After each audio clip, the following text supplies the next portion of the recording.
Et beaucoup de gens ont réellement donné leur vie à Dieu. Mais le passé les rattrape toujours. Mes frères et sœurs, pourquoi croyez-vous qu'un couple est ensemble, s'aime, et brusquement, une femme vient rentrer dedans pour se séparer? C'est le passé qui les a rattrapés. Parce qu'autrefois, sa mère a aussi séparé deux personnes. Autrefois, ses ancêtres, ses aïeux, allant jusqu'à 26 générations, a séparé quelqu'un. C'est un rappel du passé. C'est le passé et autres. Pourquoi croyez-vous qu'une personne est là, tu as enfant, fausse couche, fausse couche, fausse couche? C'est une réclamation familiale. Tes parents ont promis des animaux, ils sont allés chez les féticheurs, ils n'ont pas donné. Le monde des ténèbres s'est souvenu que, ok, on a une légalité. Au lieu de prendre les animaux, on va prendre leur vie. Et en rêve, tu vas voir qu'ils ont sacrifié un poulet. Et le poulet qu'ils ont sacrifié, ça veut dire l'homme qu'ils ont réclamé. La poule qu'ils ont sacrifiée, ça veut dire quoi? La femme qu'ils ont réclamée. L'œuf qu'ils ont cassé en rêve, ça veut dire quoi? L'œuf que l'autre avait promis qu'il n'a pas donné. Donc, tout a une légalité, juste à ce que nous comprenions le mystère des autels, des alliances, des accords, des pactes occultes. Et ça, c'est le fondement du monde des ténèbres que je suis en train de révéler et dévoiler. Ça seulement, avec ça, le monde des ténèbres tremble. Parce que tous leurs fétiches sont basés sur les autels. Tous leurs fétiches sont basés sur cette structure que je suis en train de vous dire. Tous leurs fétiches, tous leurs droits, leurs réclamations, leurs adorations, leur légalité, leurs œuvres, c'est tout que je viens de dire. Un beau matin, tu as plié tes bagages, tu as quitté un foyer. Et après, tu regrettes. C'est la même chose que ta maman a faite. C'est ce que tu as fait. Elle était là un beau matin, elle a quitté son foyer. Et tant qu'il y a des droits légaux, tant que les archives akashiques, tant que les archives spirituelles de ta fondation, les archives dans ton sang, les archives dans les lieux spirituels, les archives dans le monde des eaux, parce que tout royaume que vos parents ont adoré ont des archives. Le jour que tu meurs, l'ennemi sort ça pour venir t'accuser devant le trône de Dieu. Donc si moi, mes parents ont adoré l'eau, adoré des fétiches, je dois me repentir. Je dois demander à Dieu de consumer cela. Je dois réclamer le sang de Jésus. Je dois vraiment demander à Dieu de m'accorder la miséricorde. Et si par malheur, tu portes le nom Diane, tu dois demander à Dieu pardon pour le nom Diane que tu portes. Parce que dans le monde spirituel, il y a une sirène des eaux qui s'appelle Diane. Dans le monde spirituel, comme l'a témoigné Lukutumpala, il y a une sirène qui s'appelle Maïmouna. Et à moins que le Seigneur l'Éternel ne te donne un nouveau nom, tu peux être condamné par le nom que tu portes. Parce que tu portes le nom d'un féticheur qui a fait du mal. Tu portes le nom des eaux. Tu portes le nom des serpents. Tu portes le nom des fétiches de ta famille. Tu portes des noms sur lesquels il y a du sang. Tu portes le nom d'un criminel. Et tu vas remarquer que le nom que tu portes devient la vie que tu vis. Tu t'appelles Eliane. Va sur Internet. Regarde la vie des Eliane. C'est ce que tu vis. Tu t'appelles n'importe quel nom. Va prendre le nom de ton prénom. Va prendre ton prénom. Ce que tu vis actuellement là, c'est pareil, c'est décrit sur Internet comme étant le comportement officiel des gens qui portent le même nom que toi. Si tu veux, va faire une recherche rapide. Tape le nom. Peut-être que tu peux dire Clarisse, tu peux dire Germaine. Reviens me dire si moi, Elo Jekisi, je t'ai menti. Les noms qui ont été décrits sur Internet pour dire les gens qui s'appellent de ce nom, voici leur comportement standard. Un comportement standard, c'est-à-dire quoi? Un modèle de vie standard appliqué à tous ceux qui s'appellent Guillaume. Même si tu as une grande vie, il y aura une vie standard qui est liée au nom. Pourquoi? Parce que tu n'as pas demandé à l'Éternel le nom spirituel qu'il t'a donné. Alors, tu commences à vivre la vie d'une personne qui a porté un nom. Et le premier individu qui a porté ce nom, sa vie devient le standard de la vie de tout le monde. C'est ce qu'on appelle la loi de la parité. Ça s'appelle la loi de la parité. Ce à quoi tu t'attaches devient ta vie. Ce que tu fréquentes devient ta vie. Le nom qu'on prend pour t'appeler est une loi qu'on rappelle. Chaque nom est une loi évoquée. Chaque nom a un sens. Vous voyez, Mephibosheth a un nom, a un sens. Donc, quand on donne le nom, un nom n'est pas juste une appellation. Dans le monde spirituel, le nom est une loi. Dans le monde spirituel, le nom que tu portes est une loi. Le mystère des noms. Vous êtes d'accord avec moi? Donc, le nom va dire, voici comment ta vie sera. Chaque nom est une loi qu'on établit sur ta vie.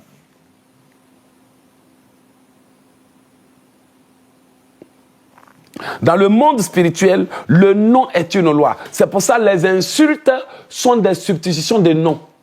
Toute insulte qu'on prend pour t'appeler, c'est un nom, c'est une loi qu'on établit sur toi. C'est pour ça que la Bible dit que tu seras à l'abri de tout fléau de la langue et tu seras sans crainte la tentation. Donc toute injure, toute accusation sont des lois qu'on établit sur toi. C'est pour ça qu'il ne faut jamais fermer la bouche quand on t'appelle d'un nom. Ton mari peut t'accuser de l'avoir trompé jusqu'à un jour tu as envie de le tromper pour te venger, alors que c'est ce qu'il a dit qui est en train de se manifester. C'est la vérité que je vous dis. On peut t'accuser à tort de quelque chose en te donnant un nom. Et finalement, un jour, tu te retrouves à faire ce que tu as dit. C'est la vérité. Donc, dans le monde spirituel, le nom veut dire, voici la loi que nous établissons sur toi. Parce que le sens du nom est une loi en fonction de sa fonctionnalité. Le nom ne sera pas une appellation, mais le nom aura des vibrations fonctionnelles. Donc, c'est la vibration fonctionnelle de la vie qui va maintenant t'imposer ta façon de fonctionner. Donc, la façon dont on t'appelle, tu deviendras tel qu'on t'appelle. Si on te donne le nom d'Élisabeth, tu seras toujours comme Élisabeth. Si on te donne le nom Christelle, vous allez remarquer que la plupart des personnes qui s'appellent Christelle, qui est un dérivé du nom de Christ, bien aimé, ils servent tous Dieu. Ils ont envie de servir Dieu, soit ils chantent pour Dieu, ou bien ils servent Dieu, ou bien ils aiment Dieu. Pourquoi? Parce que c'est ainsi que leur vie est.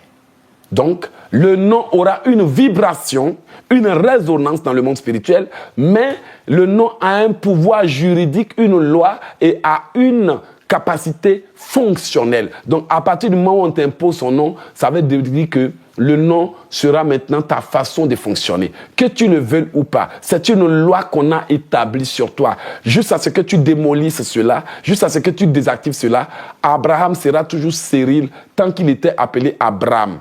Mais lorsque Dieu lui donne le nom d'Abraham, c'était pour activer sa destinée prophétique. Quel est ton nom? N'est-il pas dit que l'Éternel te donnera un nouveau nom que personne ne connaît? Tu n'as jamais demandé ce nom. Tu portes les noms des fétiches. Or, une personne qui porte le nom de serpent, le nom de fétiche, le nom de je sais quoi, le nom de Dagon, le nom de ceci, le nom de cela. Bien aimé, cette personne ne pourra jamais être sauvée, à moins qu'elle demande à Dieu, donne-moi un nom que personne ne connaît. Tu es obligé de demander à Dieu de te donner un nom. Parce que Dieu, quand tu seras devant lui, le monde des ténèbres va venir te réclamer pour dire, elle a porté mon nom. Elle a porté mon nom. Elle m'a servi. Bien-aimé, la Bible dit que si mon peuple sur qui est invoqué mon nom, bien-aimé, si mon peuple sur qui est invoqué mon nom, donc il y a des démons aussi qui ont des gens sur qui leurs noms sont invoqués. Ce que je vous dis est vrai. Il y a des esprits des eaux, il y a des rivières qui ont donné leur nom, il y a des fétiches qui ont donné leur nom, il y a des sirènes des eaux qui ont donné leur nom. Quand vous allez faire des recherches, vous allez voir que quels sont les différents noms des sirènes des eaux. Il y a plein de noms.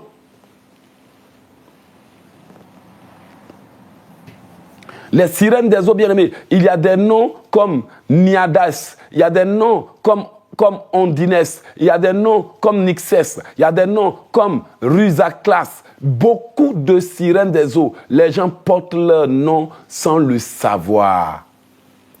Il y a la sirène Lilith, il y a la sirène Séridouenne, il y a la reine des côtes. Bien-aimé, il y a la reine des côtes, il y a la Babylone les grandes. Ils ont des noms. Ils portent des noms propres, comme beaucoup le portent aujourd'hui. Et beaucoup de gens ne savent pas que les sirènes portent des noms qu'on peut trouver partout dans les calendriers. Il y a la sirène Diane, il y a la sirène Maïmouna. Donc, bien-aimé, va faire des recherches sur ton nom. Va sur Internet et dis à Dieu, Père, je veux porter un autre nom. Parce que le nom de mon grand-père me fatigue. Le nom de ma grand-mère me fatigue. Si ta grand-mère faisait des choses mauvaises, répands-toi pour son nom. Si tes grands-parents étaient des féticheurs, des spécialistes en avortement, répands-toi. Si tes parents étaient des chefs coutumiers, répands-toi. Si tu viens d'une famille royale africaine où c'était des sacrifices humains, des sacrifices, des rituels, des histoires et autres bien-aimés, répands-toi. Parce que ton sang, c'est ce que l'ennemi va brandir.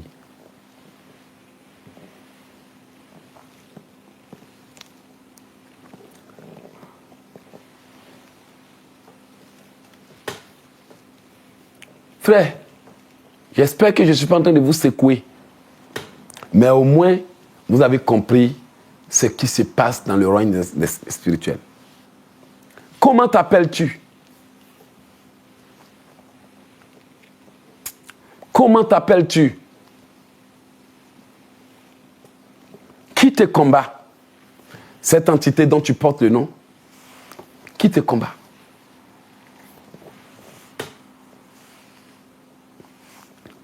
Une jeune fille qui était dans mon ministère était venue m'expliquer son problème, de comment elle a été violée, comment elle a été ceci, comment elle a été abusée. Le jour qu'elle m'a raconté son histoire, un démon du nom de Salazar, c'était une sirène du nom de Salazar, qui était venue m'affronter. Et ce qui est bizarre, je l'ai vu. Et autre, pourquoi l'esprit me reprochait de m'être occupé de cette affaire? Maintenant, quelques temps plus tard, j'étais en train de dormir. Et ce jour-là, le Seigneur m'a donné la capacité de voir. Et c'était Salazar. Salazar qui était venu me combattre. Et je disais dans le rêve, Salazar, laisse-moi tranquille, laisse-moi tranquille. Et puis dès que je me suis réveillé, ils ont soufflé et j'ai oublié. J'ai dit, mais je sais que il y a une entité qui est venue me combattre. J'ai même dit son nom. J'ai dit à ma femme, il y a un esprit qui est venu m'affronter, mais j'ai oublié le nom. Et un jour, j'étais en train de prier. Le Seigneur m'a rappelé que cette démon qui est venue te combattre, c'était Salazar.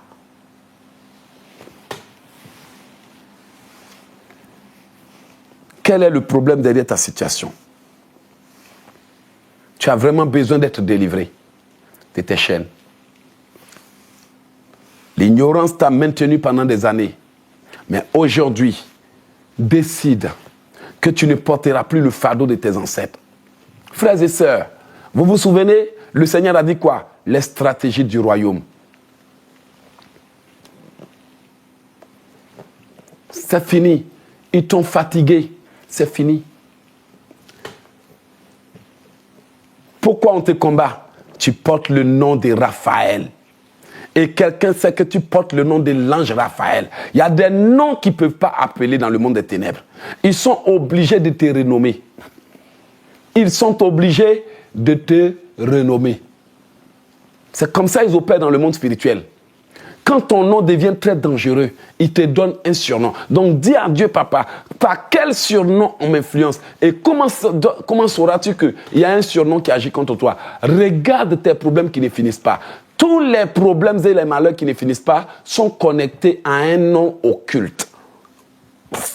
Et tant que tu portes ce nom, ton comportement sera pareil. Simon, Jésus a dû changer son nom. Jésus a dû changer son nom. Jésus a dû changer son nom. Et je sais que Aujourd'hui, tu as compris. Frère, j'ai commencé à combattre Salazar. Et parfois, c'est Satan lui-même qui vient m'affronter. Il est tellement en colère. Tellement en colère. Ils ont fait des réunions sur réunions. Comment éliminer Elojekissi? Ils ont fait des réunions sur des réunions. Comment envoyer des femmes pour qu'ils tombent? Ils ont fait des réunions ou des réunions. Comment on casse son mariage? Et puis on va placer une femme qui va nous permettre de l'avoir. Ils ont tout essayé. Mais tant que Jésus-Christ est sur son trône, ils ne pourront jamais. La plupart des femmes qui se connectent à mon direct, Satan les envoûte. Elles commencent à me convoiter. Frères et sœurs, je vous dis la vérité. Satan les envoûte et puis elles tombent amoureuses. Ce qu'elles n'aiment pas, c'est que je viens m'asseoir et puis je parle de ça. Et ça les énerve. Et moi, je vais toujours parler de ça. Parce que moi, là, quand je commence une affaire, je traite ça propre. Donc, enfant de Dieu, le Seigneur est en train de te dire, on va détruire les alliances. On va détruire les pactes. On va détruire tout ce que l'ennemi est en train de faire. Même s'ils vont tout essayer, Dieu ne permettra jamais. Alors aujourd'hui, comment dois-tu faire pour que le sang de Jésus intervienne pour toi? La parole de Dieu dit quoi? Ils l'ont vaincu à cause du sang de l'agneau. Ils n'ont pas aimé leur vie jusqu'à craindre la mort. Ils l'ont vaincu à cause du sang de l'agneau. Et à cause de la parole de leur témoignage. Ne laisse plus la vie de tes ancêtres bloquer ta destinée. Amen. Ne laisse plus les alliances qui ont été signées par tes ancêtres détruire ta vie. Attaque les actes de vente. Attaque la mauvaise fondation. Aujourd'hui, le Seigneur m'a mis à cœur, on doit faire un ménage. Ça veut dire qu'on doit aller point par point, tout tailler en pièces. On doit tout démolir. Et moi, je souhaite vous enseigner comment sortir de l'emprise ancestrale. Parce que l'emprise ancestrale, la malédiction générationnelle, si tu n'as pas traité ça, excusez-moi du thème, ça finit toujours par te rattraper. Il y a des fondations dans lesquelles il y avait l'adultère. Madame croyait être en sécurité dans son mariage. Tôt ou tard, l'adultère a fini par la rattraper. Vrai ou faux? Il y a des fondations où le monsieur, ses parents ont trompé la mère. Ça n'a jamais été traité quoique en Christ. On n'a pas confronté avec le sang de l'agneau. Tôt ou tard, ton mari a fini par te tromper. Voici pourquoi moi, l'une de mes prières, que Dieu ne me permette jamais de tromper ma femme. Vous n'avez pas remarqué? Quand je suis en direct, qu'est-ce que je combats le plus? Amen.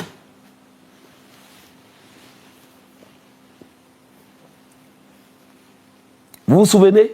J'ai dit, si une femme se laisse utiliser par le diable pour casser mon mariage, tu ne feras pas 10 jours. Juste pour montrer que je ne vais pas jouer à ma vie. Il y a des gens qui croyaient qu'ils étaient en sécurité. Un beau matin, une maladie bizarre a attrapé tes enfants. La drogue. Un beau matin, ton enfant est devenu bizarre, malade à la maison. Ce sont des réclamations. Prends le sang de Jésus, retourne dans le passé. Dis, je ne sais pas quel droit vous avez eu. Voici mon sacrifice de rachat. Et voici le sang de Jésus. Laissez mon enfant tranquille. Laissez mon mariage tranquille.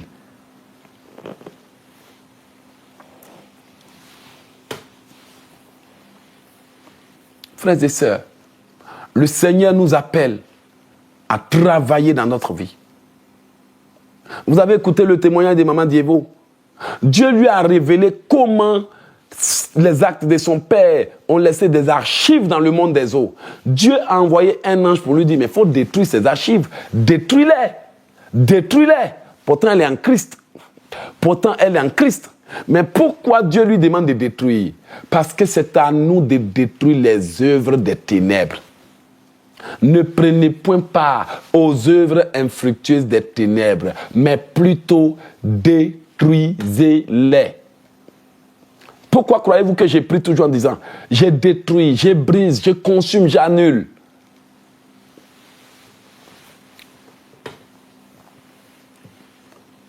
Détruisons-les. Prions pour notre libération. Prions pour détruire toutes les lois en vigueur, les réclamations occultes. Détruisons. Vous savez, durant ce programme de jeûne, le Seigneur a ciblé tellement de problèmes que si nous ne traitons pas, nous ne comprenons pas notre vie. Amen. Bien-aimés, être à l'église pour le monde des ténèbres, ça ne veut rien dire.